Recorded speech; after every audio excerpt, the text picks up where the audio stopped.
Hello everyone, ಜೈ ಶ್ರೀರಾಮ್. ಎಲ್ಲರೂ ಚೆನ್ನಾಗಿದ್ದೀರಾ ಅಂತ ಅಂದ್ಕೊಳ್ತಾ ಇವತ್ತಿನ ವಿಡಿಯೋನ ಸ್ಟಾರ್ಟ್ ಮಾಡ್ತಾ ಇದ್ದೀನಿ. ಇವತ್ತಿನ ಈ ವಿಡಿಯೋದಲ್ಲಿ ಈ ಫೋಟೋದಲ್ಲಿ ತೋರಿಸ್ತಿರೋ ಹಾಗೆ ಬ್ಯಾಕ್ ಟೈಯಿಂಗ್ ಬ್ಲೌಸ್ನ ಯಾವ ಥರ ಕಟ್ಟಿಂಗ್ ಮತ್ತು ಸ್ಟಿಚಿಂಗ್ ಮಾಡಿದೆ ಅಂತ ತೋರಿಸ್ಕೊಡೋದಕ್ಕೆ ಇಷ್ಟಪಡ್ತೀನಿ. ಈ ಬ್ಲೌಸಲ್ಲಿ ಬ್ಯಾಕ್ ಟೈಯಿಂಗ್ ಇದೆ, ಪ್ಲಸ್ ಬ್ಯಾಕಲ್ಲಿ ಹೈ ನೆಕ್ ಇದೆ ಮತ್ತು ಪೋಟ್ಲಿ ಬಟನ್ಸ್ ಇದೆ. ಫ್ರಂಟ್ ನೆಕ್ ಕ್ಲೋಸ್ ನೆಕ್ ಇದೆ. ಆಗ ಫಸ್ಟ್ ಕಟ್ಟಿಂಗ್ ಯಾವ ಥರ ಮಾಡಿದೆ ಅಂತ ತೋರಿಸ್ಕೊಡ್ತೀನಿ.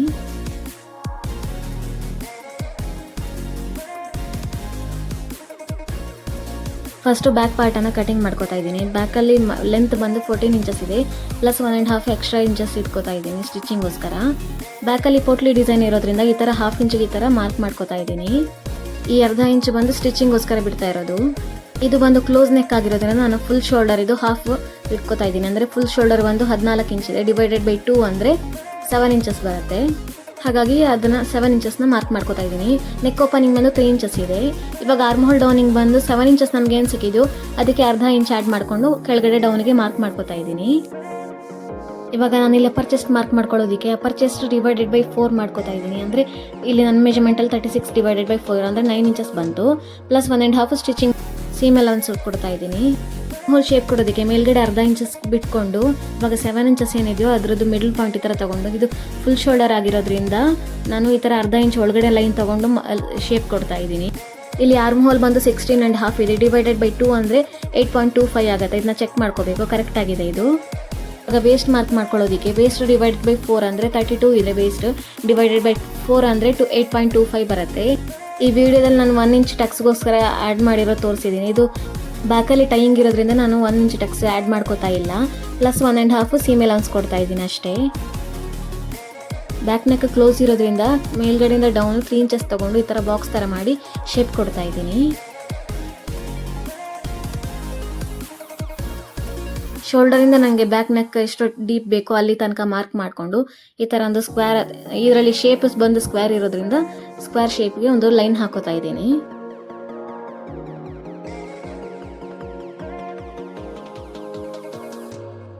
ವಿಡಿಯೋದಲ್ಲಿ ಏನು ತೋರಿಸ್ತಿದ್ದೀನೋ ಅಲ್ಲಿ ಪೋಟ್ಲಿ ಬಟನ್ ಬರುತ್ತೆ, ಡೌನಲ್ಲಿ ಟೈಯಿಂಗ್ ಬರುತ್ತೆ.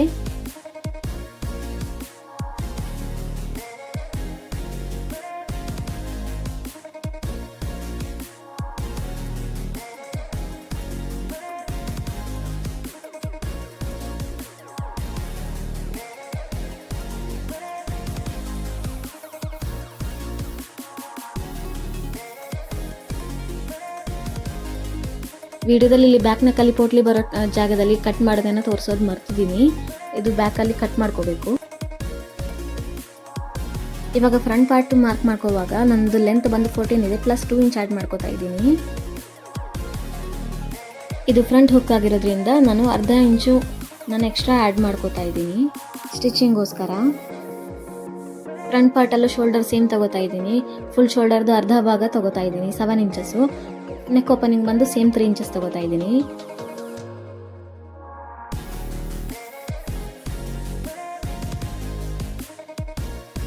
ಇಲ್ಲಿ ಆರ್ಮ್ ಹೋಲ್ ಕೂಡ ಸೇಮ್ ತಗೋತಾ ಇದ್ದೀನಿ. 7 ಇಂಚಸ್ ಏನು ಬಂದಿದೆಯೋ ಅದಕ್ಕೆ ಅರ್ಧ ಇಂಚು ಆ್ಯಡ್ ಮಾಡಿಕೊಂಡು ಮಾರ್ಕ್ ಮಾಡ್ಕೋತಾ ಇದ್ದೀನಿ. ಇಲ್ಲಿ ಅಪ್ಪರ್ ಚೆಸ್ಟ್ ಮಾರ್ಕ್ ಮಾಡ್ಕೊಳ್ಳೋದಕ್ಕೆ ಅಪ್ಪರ್ ಚೆಸ್ಟ್ ಡಿವೈಡೆಡ್ ಬೈ 4 ಅಂದರೆ 36 ಡಿವೈಡೆಡ್ ಬೈ 4 ಅಂದರೆ 9 ಇಂಚಸ್ ಬರುತ್ತೆ. 9 ಇಂಚಸ್ಗೆ ಮಾರ್ಕ್ ಮಾಡಿಕೊಂಡು ಇಲ್ಲಿ ವಿಡಿಯೋದಲ್ಲಿ ತೋರಿಸೋದು ಮರ್ತಿದ್ದೀನಿ, ಪ್ಲಸ್ 3/4 ಇಂಚಸ್ ಸೇರಿಸ್ಕೋಬೇಕು, ಯಾಕಂದರೆ ಪ್ರಿನ್ಸಸ್ ಕಟ್ ಬರುತ್ತಲ್ಲ ಅದಕ್ಕೋಸ್ಕರ. ಪ್ಲಸ್ 1.5 ಸೀಮ್ ಅಲೌನ್ಸ್ ಇಟ್ಕೋತಿದ್ದೀನಿ. ಉಳಿದಿದ್ದೆಲ್ಲ ಸೇಮ್ ಆರ್ಮ್ ಹೋಲು ಬ್ಯಾಕ್ ಪಾರ್ಟಲ್ಲಿ ಯಾವ ಥರ ಮಾಡಿದ್ವು ಅದೇ ಥರ. ಇವಾಗ ನಾನು ಶೋಲ್ಡರಿಂದ ಕೆಳಗಡೆ ಡೌನ್ಗೆ ಚೆಸ್ಟ್ ಲೈನನ್ನು ಮಾರ್ಕ್ ಮಾಡ್ಕೋತಾ ಇದ್ದೀನಿ. ಅದಕ್ಕೆ ಮೆಜರ್ಮೆಂಟ್ಗೆ ಅಪ್ಪರ್ ಚೆಸ್ಟ್ ಪ್ಲಸ್ 2 ಇಂಚಸ್ ಅಂದರೆ 36 ಪ್ಲಸ್ 2 ಇಂಚಸ್ 38 ಡಿವೈಡೆಡ್ ಬೈ 4 ಅಂದರೆ 9.5 ಬರುತ್ತೆ. ಪ್ಲಸ್ ಸ್ಟಿಚಿಂಗ್ಗೆ ಲೈನಿಂಗು ಒಂದು ಅರ್ಧ ಇಂಚ್ ಆ್ಯಡ್ ಮಾಡ್ಕೋತಾ ಇದ್ದೀನಿ. ಈ ಥರ ಆ್ಯಡ್ ಮಾಡ್ಕೊಂಡಿದ್ಮೇಲೆ ಮೇಲ್ಗಡೆ ನಾನು 9 ಇಂಚ್ ಪ್ಲಸ್ 3/4 ಇಂಚ್ ಏನು ಇಟ್ಕೊಂಡಿದ್ನು ಅದಕ್ಕೆ ಅರ್ಧ ಇಂಚ್ ಸೇರಿಸ್ಬಿಟ್ಟು ನಾನಿಲ್ಲಿ ಮಾರ್ಕ್ ಮಾಡ್ಕೋತಾ ಇದ್ದೀನಿ. ಪ್ಲಸ್ 1.5 ಸೀಮ್ ಅಲೌನ್ಸ್ ಮಾಡ್ತಾ ಇದ್ದೀನಿ.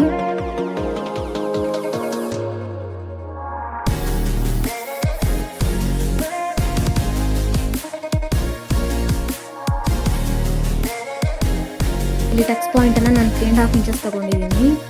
ಇಲ್ಲಿ ನಾನು ಟಕ್ಸ್ ಪಾಯಿಂಟನ್ನು upper chest divided by 10 measure ಮಾಡ್ಕೊಂಡಿದ್ದೀನಿ. 3.6 ಬಂದಿದೆ, ನಾನು 3.5 ತೊಗೊಂಡಿದ್ದೀನಿ. ಮೇಲ್ಗಡೆಯಿಂದ ಡೌನಿಗೆ 3.6ಗೆ ಅದೇ ಮೆಜರ್ಮೆಂಟನ್ನು ನಾನು ಲೈನ್ ಹಾಕೋತಾ ಇದ್ದೀನಿ. ಒಂದು ಮೇಲ್ಗಡೆ 3.6 ಏನು ತೊಗೊಂಡಿದ್ನು ಲೈನ್ ಕೆಳಗಡೆ ನಾನು 3.6 ನಾನು ಮಾರ್ಕ್ ಮಾಡ್ಕೋತಾ ಇದ್ದೀನಿ. ಈ ಥರ ಕ್ರಾಸ್ ಆಗಿ ಲೈನ್ ಹಾಕೊಂಡು ಆ ಕಡೆಯಿಂದ ನಾನು ವೇಸ್ಟ್ ಮೆಜರ್ ಮಾಡ್ಕೋತಾ ಇದ್ದೀನಿ. ಇದು ಇವಾಗ ವೇಸ್ಟ್ ಮೆಜರ್ಮೆಂಟ್ ಆದಮೇಲೆ ಅಲ್ಲಿಂದ ಇಲ್ಲಿಗೆ ಎಷ್ಟು ಗ್ಯಾಪ್ ಇದೆಯೋ ಅದನ್ನು ನಾನು 3.5ಗೆ ಒಂದು ಲೈನ್ ಹಾಕೊಂಡಿದ್ದು ಅದರದ್ದು ಆ ಕಡೆಗೂ ಈ ಕಡೆಗೂ ಸಮಪಾಲಾಗಿ ಮಾಡಿಕೊಂಡು ಈ ಥರ ಟಕ್ಸ್ ಕ್ರಿಯೇಟ್ ಮಾಡ್ಕೋತಾ ಇದ್ದೀನಿ. ಹಾಗೆ ಮೇಲ್ಗಡೆಗೆ ಕ್ರಾಸ್ ಆಗಿ ಲೈನ್ ಹಾಕೊಂಡು ಈ ಥರ ಎಸ್ ಶೇಪಲ್ಲಿ ಒಂದು ಶೇಪ್ ಕೊಡ್ತಾ ಇದ್ದೀನಿ.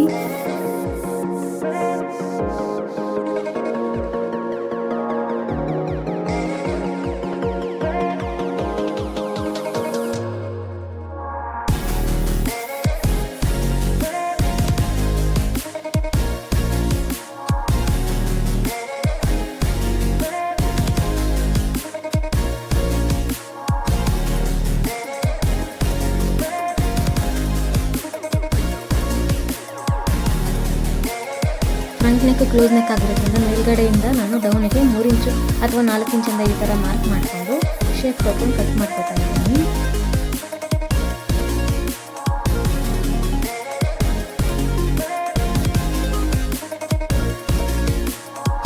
ಫ್ರಂಟ್ ಪಾರ್ಟಲ್ಲಿ ಹುಕ್ಸ್ಗೋಸ್ಕರ ನಾವು ಲೈನ್ ಬಿಟ್ಟಿದ್ವಲ್ಲ ಅದನ್ನ ಕಟ್ ಮಾಡ್ಕೊಳ್ಳೋದಕ್ಕೆ ಮರ್ತೋಗಿದ್ದೀನಿ. ಅದನ್ನ ಕಟ್ ಮಾಡ್ಕೋಬೇಕು. ಕಟ್ಟಿಂಗ್ ಈ ಥರ 4 ಫೋಲ್ಡ್ ಮಾಡಿಕೊಂಡು ಲೆಂತನ್ನು ಮೆಜರ್ ಮಾಡ್ಕೋತಾ ಇದ್ದೀನಿ. ಲೆಂತ್ ಬಂದು 10 ಇಂಚಸ್ ಇದೆ, ಪ್ಲಸ್ 1.5 ಇಂಚು ಆ್ಯಡ್ ಮಾಡ್ಕೋತಾ ಇದ್ದೀನಿ. ಕೆಳಗಡೆ ಫೋಲ್ಡಿಂಗಿಗೆ 1 ಇಂಚು, ಮೇಲ್ಗಡೆಗೆ ಅರ್ಧ ಇಂಚ್ ಅಂತ ನಾನು ಆ್ಯಡ್ ಮಾಡ್ಕೊಂಡಿರೋದು. ಇಲ್ಲಿ ಆರ್ಮ್ ಹೋಲ್ದು ಮೆಜರ್ಮೆಂಟ್ ಯಾವ ಥರ ಮಾಡ್ಕೋತಾ ಇದ್ದೀನಿ ಅಂತ ತೋರಿಸ್ತಾ ಇದ್ದೀನಿ.